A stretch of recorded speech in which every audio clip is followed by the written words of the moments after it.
Magandang buhay mga kabrum-brum. Andito na naman tayo sa YouTube channel ko. So, meron na naman tayong bagong matututunan. So, dito sa video tutorial ko, ituturo ko sa inyo kung paano gamitin ang hollow switch sa hazard light mode system. Ang gagawin nating switch sa hazard ay hollow switch. So, meron din tayong wiring diagram guide para mas maintindihan nyo. So, simulan na natin. So, dito, bago ang lahat, i-prepare muna natin yung mga materials na kailangan natin, yung mga gagamitin natin. So, unang-una, kailangan natin ng hollow switch. And then, yung pangalawa, flasher relay. Ayan, flasher relay. So, ayan, tinanggal ko na. Ito yung flasher relay. And then, mas maganda kung makabili kayo ng, ng flasher relay socket. Ito yun, yung socket para dito. Yan. And then, sunod, kailangan natin ng diode. Ayan, diode. Siyempre, sa pag-install, electrical tape. Or kung meron kayong shrinkable tube, mas maganda. So, dito tayo babase para hindi kayo maligaw. So, step by step lang yung gagawin natin. Napaka-simple lang. Napaka-simple lang ng gagawin natin to. Basta masundan nyo yung video tutorial na gagawin natin ngayon. Okay, simulan na natin. Sa hollow switch, meron tong 5 wire. So, ayan, 5 wire. Tuturo ko sa inyo kung ano ba yung 5 wire na yan. So, pag tinanggal natin to, kung makikita nyo dito sa ilalim, so medyo maliit lang yung mga sign, pero dito na lang tayo babase sa sa drawing. So, ito yon yung nasa ilalim. So, kung makikita nyo, dito sa taas, merong sulat na NC. Meaning ng NC, normally close. Dito sa gitna, NO, normally open. And then, itong C, common. And then, kung nakita nyo to, yung kulay pula na cross, positive po yan, positive sign. Ito po, negative sign, yung black. So, ayan. Yan po yung nakasulat dito. So, ang gagawin natin,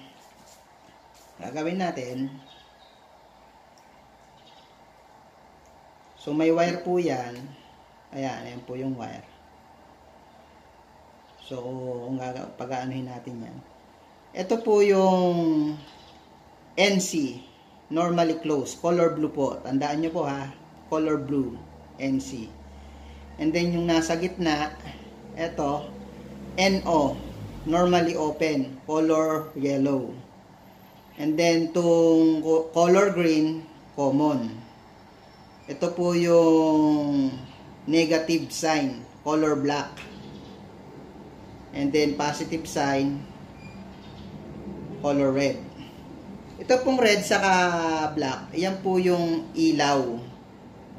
Ilaw po ng hollow switch. Yan po yung wire niya. So, ito na po tayo. So, unang-una ang gagawin natin, dito po, pagsamahin po natin itong NO, yung color yellow, saka itong color red, positive ng hollow switch. So, pagsamahin po natin yan. Yan.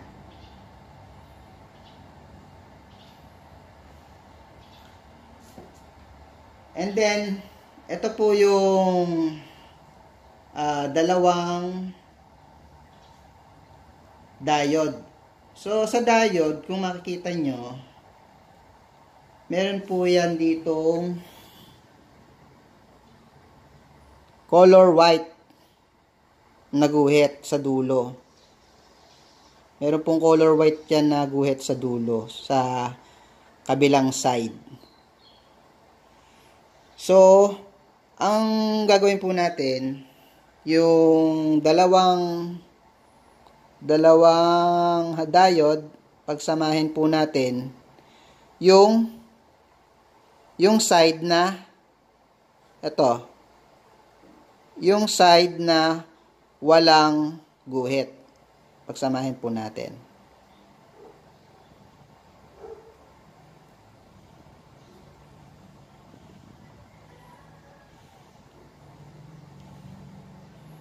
So, ayan. Nakita nyo, ito ho yung may guhit. Ayan, ito ho yung may guhit. Nagkahiwalay ho sila. Ito yung walang guhit. Ito po yung walang guhit. Pagsasamahin nyo. So, titignan po natin sa drawing para hindi po kayo malata. So, ayan. Ito po yung dalawang diode na ginawa ko. So, ito yung kabilang side. Wala siyang guhit. Pinagsama ko. So, ang gagawin po natin, yung hollow switch. Ito po, yung hollow switch na pinagsama natin na wire. Yung yellow wire saka red wire. Itap po natin dito sa diode. Ayan. Parang ganyan po. Parang ganyan. So, parang ganito pong style. Ayan. Kadikit. Focus po natin. Ayan. Ayan. Ganyan. Magkadikit po. So, kung titignan natin dito sa drawing, dito sa diagram, so, ito po yung si hollow switch, si normally open, saka yung positive sign, yung yellow wire, saka red wire, pinagsama ko, and then, tinap ko dito sa pinagsama ko na diode. Yung dulo, yung walang sign. So, ito yung may sign. Ayan. Ayan. Ayan. Ganyan. Ganyan po. So, okay na po tayo dito.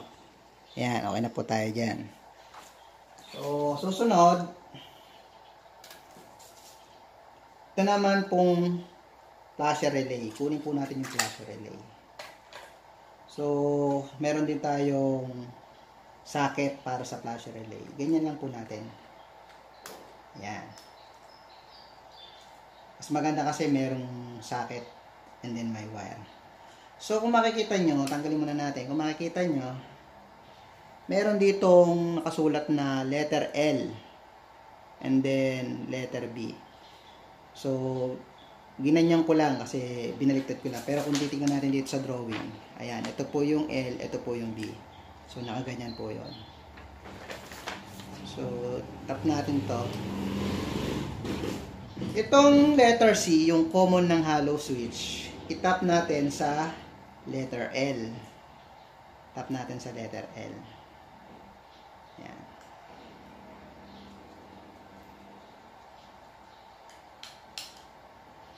Lagyan natin ng tape para hindi magdikit.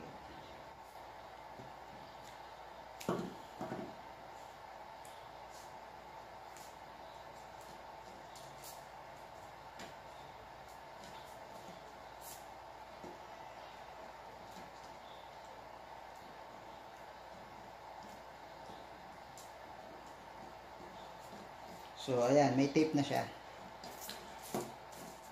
So, okay na tayo dito sa letter C, saka sa letter L na pinagsama natin. So, ito po yun. Ayan. Ito po yun. So, dito naman tayo sa dulo ng dalawang diode. Ito, yung dulo ng dalawang diode. Lalagyan natin to ng wire. So, kuha tayo ng wire. Puro mga ano lang. Yan, mga isang ruler. Dalawang isang ruler.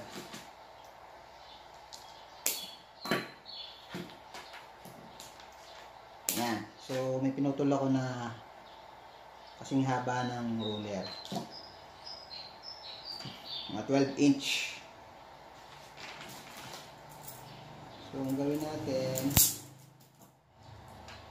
yung isang diode, itap natin yung wire na pinutol natin, yung isang wire.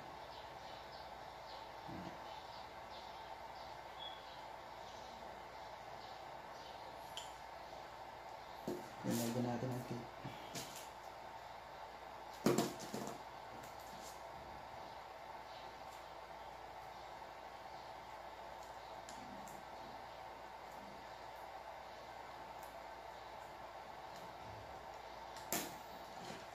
And then, itong natitira, lagyan din natin ng wire.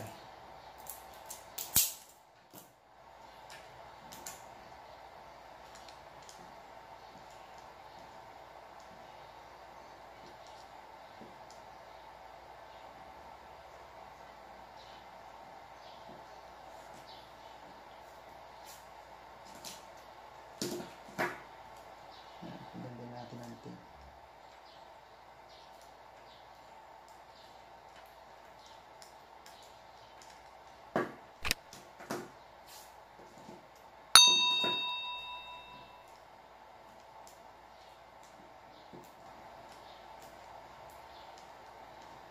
So, ito na yon, nalagyan na natin ng dalawang wire.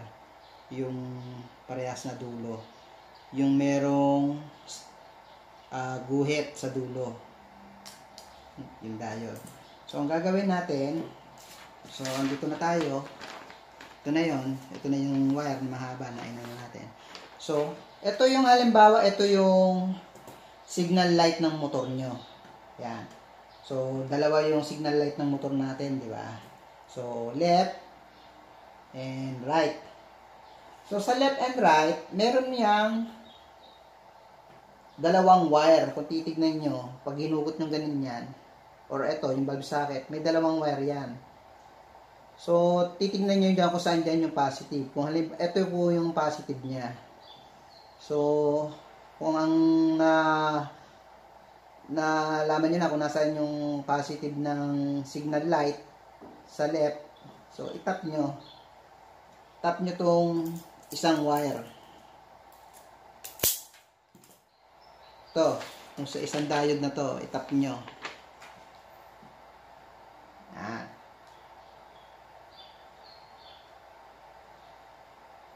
And then dito naman sa right, ganun din.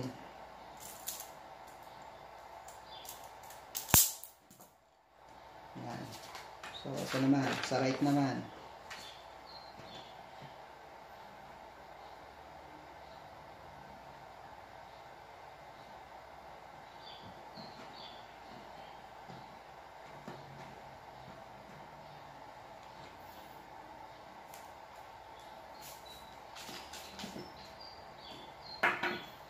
Lagyan lang natin ng tape para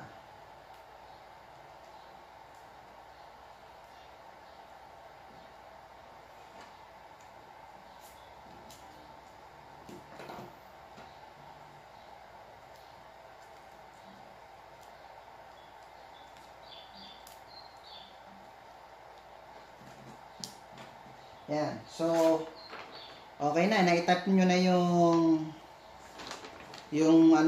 wire. Yung dalawang wire na ginawa natin na galing sa diode.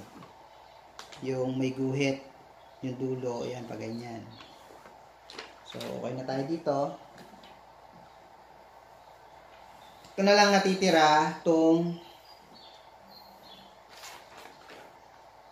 B.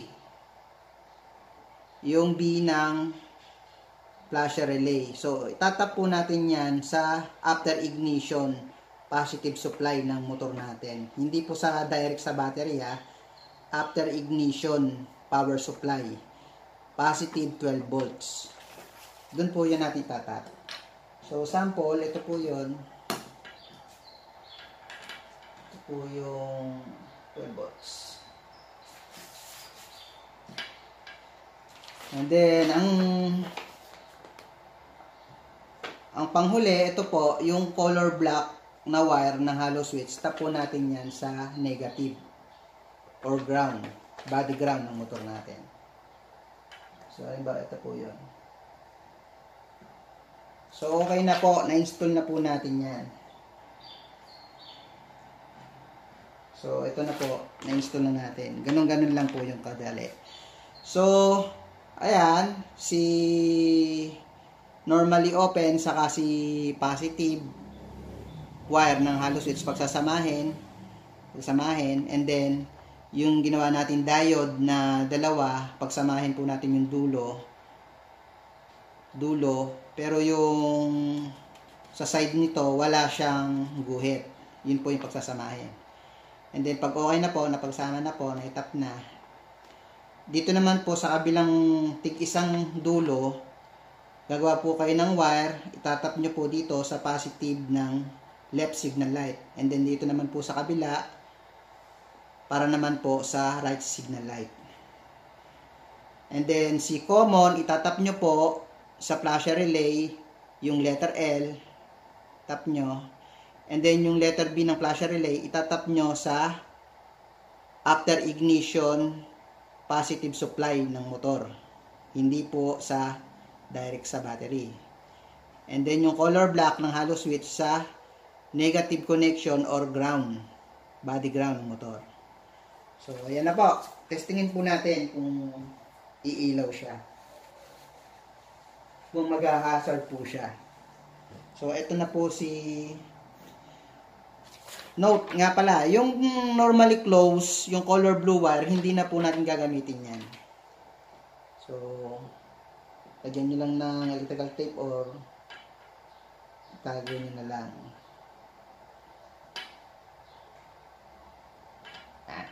Testingin na po natin.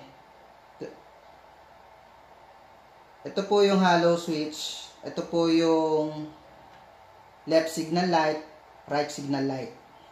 So, i-on natin yung hazard button switch natin. Ayan.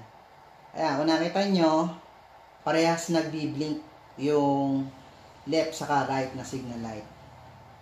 And then, kung notice nyo yan, nagbi-blink din po yung hollow switch. Yung ilaw ng hollow switch. Nagbi-blink din siya. So, off natin. On.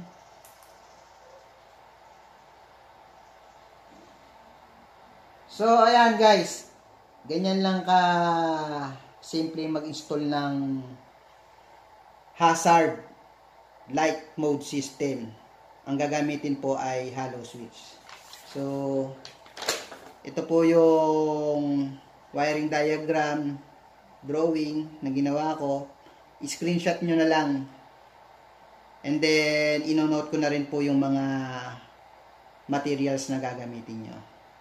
So, maraming salamat po sa panonood ng video ko. Please subscribe po sa aking YouTube channel. Like and share na lang din po. And then, wag po kayong mahiyang mag-comment kung may mga katanungan po kayo. Ingat sa ating mga paglalakbay.